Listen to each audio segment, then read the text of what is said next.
Hey, it's Ed here. Welcome to another edition of Lessons from My Mentor. This one came probably from almost every boss, especially early on. But I'm gonna assign this one to an informal mentor. It was Bill Peacock, COO of Cleveland Clinic, because he came right out and just said basically what I'm going to be talking to you about. And it's the importance. This is especially when you're in a new role or you're sort of resetting, and there's a time to reset. So if you've been somewhere a while, you might want to reset. So you can apply it in both cases, but typically when you're coming on in a new role, the new hire, if you will.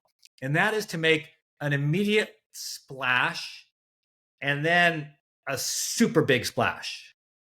So the first one that you want to focus on is what can you do right away when you arrive that sort of sets the tone? Like these are considered low hanging fruit, easy wins. Obviously, it's not going to be implementation of our ERP or EHR or virtual care. That's the other part.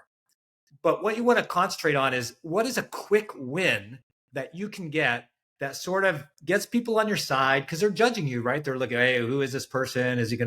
She gonna be any good? What are they gonna do for us? That sort of thing. What's their style? And if you take way too long to ever do anything, you're sort of doomed in a way. You're gonna be pigeonholed, typecast, judgment's gonna be made, and it's gonna be hard to unravel that. So you want to establish something pretty quick. And I've talked about other things to do in your first 90 days. So this is in addition to that. And that's finding that one thing that will demonstrate your leadership and please many, many people, because you're going to want to get as many people on your side as quickly as possible for your long-term success.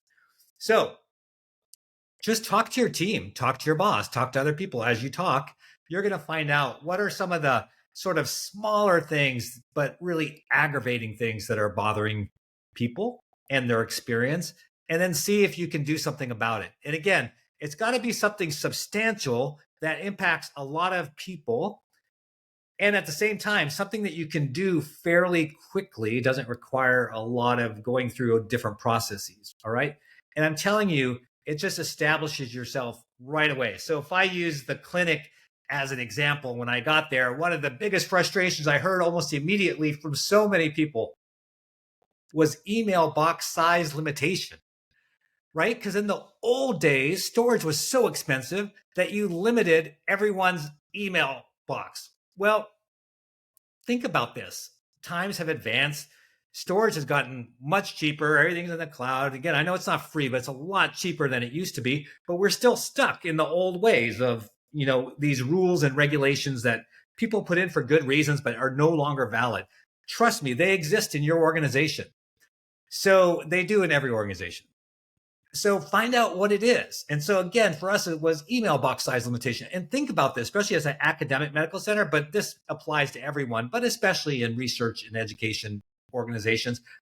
All these clinicians and researchers had huge files, right? When they do presentations and things like that, their slides aren't small, they're big. And so they were always in email jail. And now think about the burden on tech when you have email jail, right? You think you're saving money because we're limiting people's storage. Well, a couple things happen. One, they go outside and use unsecured storage. It has some security, but not the same as yours, probably, hopefully. So you know what's happening. They are uploading those files someplace. And sure enough, I found a lot of that. The people were using, I'm not going to name the different companies, but the different companies where you can do that. And they were uploading files and semi-secure. And then, of course, you had the server underneath the desk. Oh, yeah. And they were storing it there. So it's costing the organization money, right? Because they're paying for those services. It may not come directly out of your budget, so you don't have visibility to it, but you know what's happening.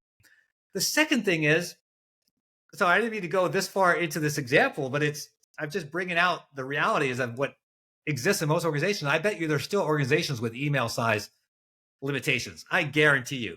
So again, it doesn't have to be this example. You can find something else. There's a lot of examples. So the other cost is what happens when people get put into email jail. They call the help desk. Think about how many times are people calling help and they're frustrated. So it's a bad experience for that person. It's a bad experience for the help desk person. It's no win. It's costing money, all those calls, and then trying to reset the mailbox and clear out the mailbox. And then, what happens if you're impeding clinical work? So there's a lot of costs. So, anyways, I found that was like, oh, this is instant.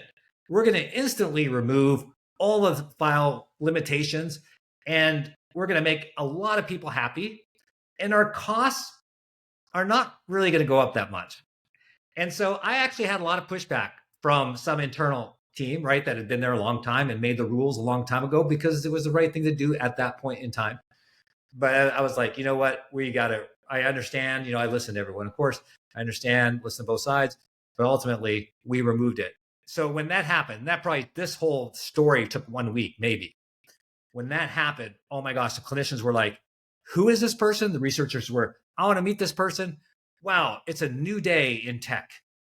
So that's an example of coming in, identifying some low hanging fruit that's going to impact a lot of people in a material way and removing that obstacle. So you can think of a lot of other examples. That's an easy one and not in one that's not too long ago.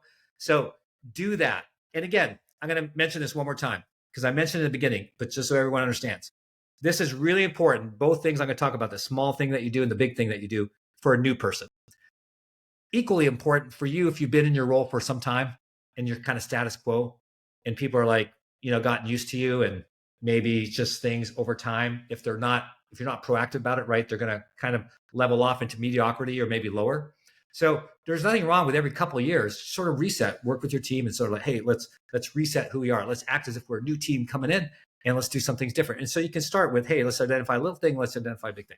All right. So I remember before I started at the clinic, I had a breakfast with Bill, and he told me his story about what his sort of big things were. And he asked me, what are yours? And that was a great question. Now I knew one or two of them because I knew that from the interview process. I was being hired for some specific reasons.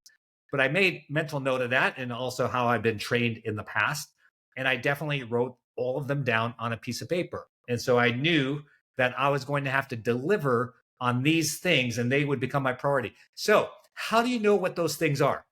Again, you probably learned them in the interview process. Like, we didn't have a digital strategy. Ed, we need a digital strategy. Okay, got it. That's one of the big things. Look at the mission and the vision of the organization and the strategy. And ideally, if one exists that is used, you're going to find it there as well. Then, of course, your manager. Then, of course, all the feedback you've gotten from doing all of your listening in your first 30 days. So you're going to get a lot of feedback. And of course, your team's going to have a lot of ideas.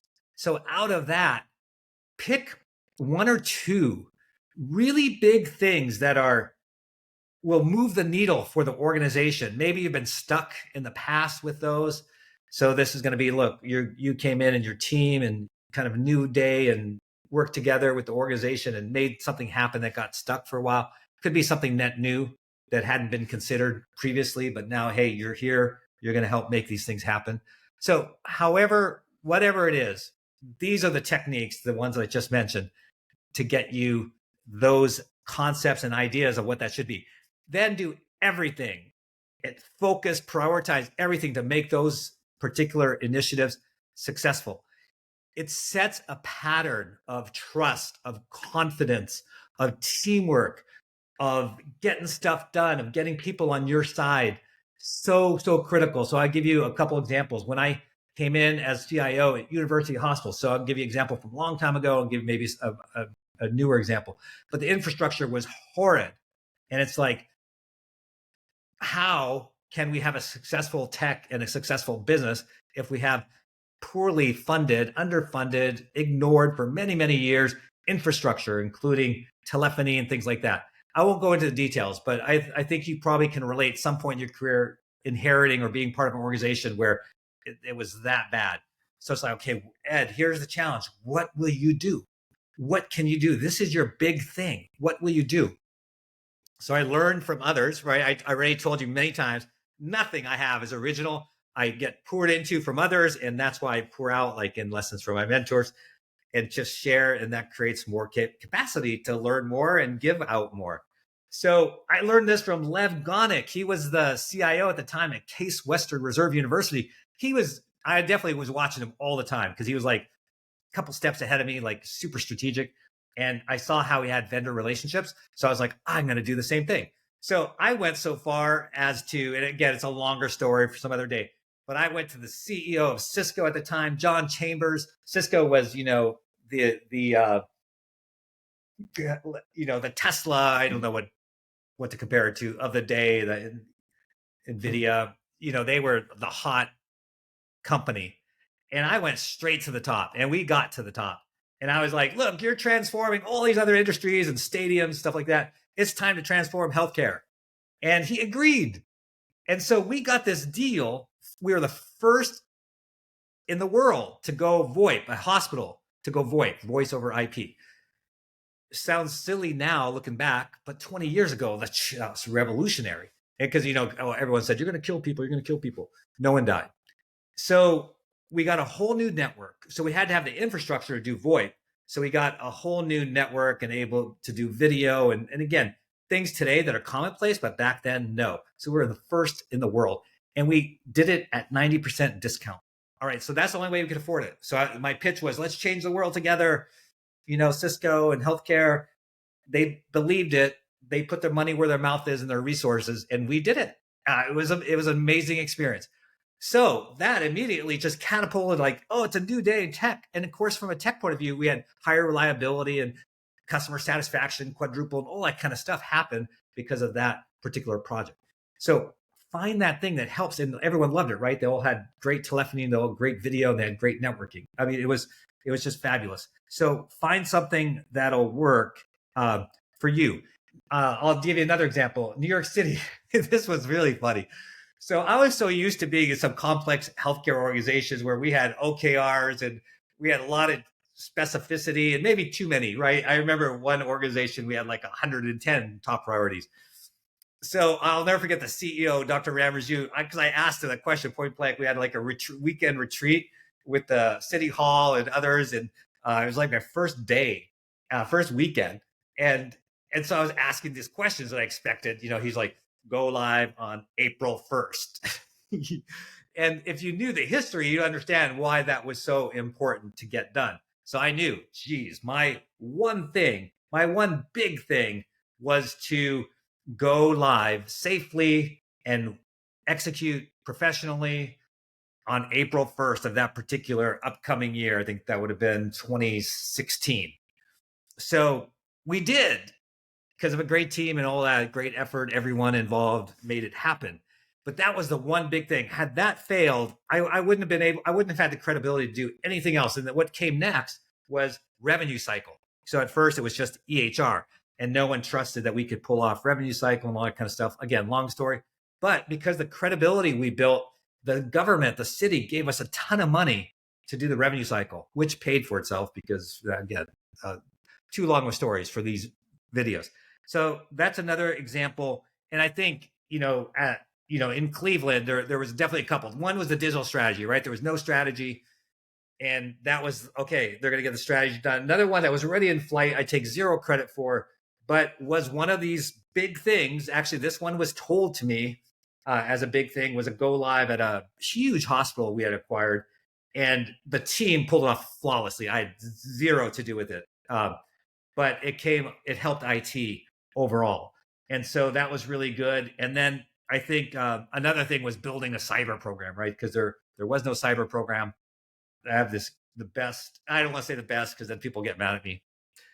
One of the world's best CISOs there. And he started with zero, almost zero. I mean, people think I'm kidding, but it was pretty close to zero, and built up a pretty high quality program. And that was another thing people could look to. It's like, dang, they asked for money, they asked for resources, they said this is where we were and this is where we need to go, and they did it. I'm so proud. And they continued on long after I left.